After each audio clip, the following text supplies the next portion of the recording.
আর এবার সরাসরি নজর রাখবো পরীক্ষা पे चर्चा प्रधानमंत्री मोदीर पाठशालाয়। सिंपल सी बात है। अब दूसरी बात है, स्किल में भी दो प्रकार के स्किल है। एक है लाइफ स्किल, दूसरा है प्रोफेशनल स्किल।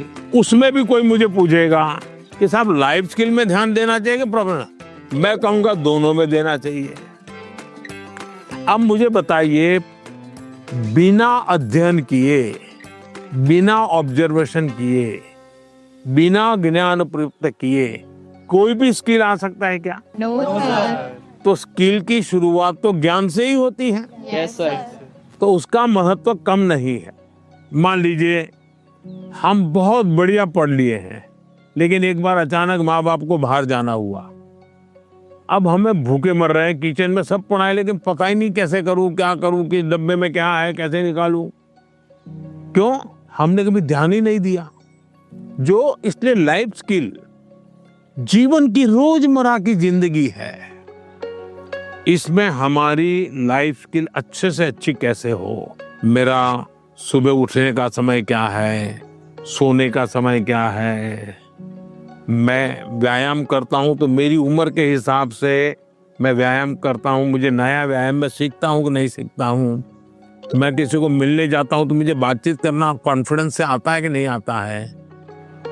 मुझे रेलवे स्टेशन पे गया और मुझे मालूम ही नहीं है भाई टिकट कहाँ से लेना, तो मैं 10 लोगों को पूछता हूँ भाई टिकट कहाँ से लेता हूँ। तो लाइफ स्किल जो है वो हमने आत्मसात करनी ही करनी चाहिए। अब दूसरा विषय प्रोफेशनल स्किल। आप मानो डॉक्टर बनने वाले हैं, तो डॉक्टरी की स्किल आपकी एकदम से अपडेट होनी चाहिए।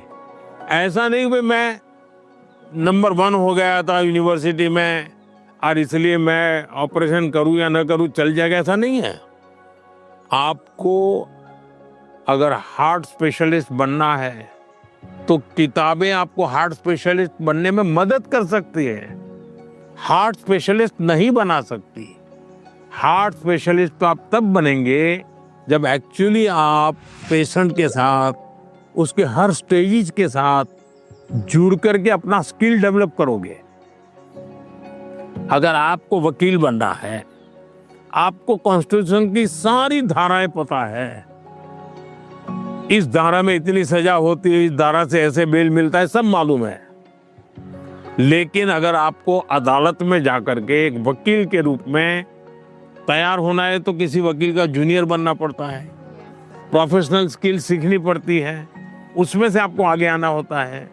और इसलिए लाइफ स्किल, उसमें कोई कॉम्प्रोमाइज नहीं है, 100% वो तो अचीव करना ही चाहिए। प्रोफेशनल स्किल, जिस प्रोफेशन में इंटरेस्ट है, इसमें लगातार नया करते जाना।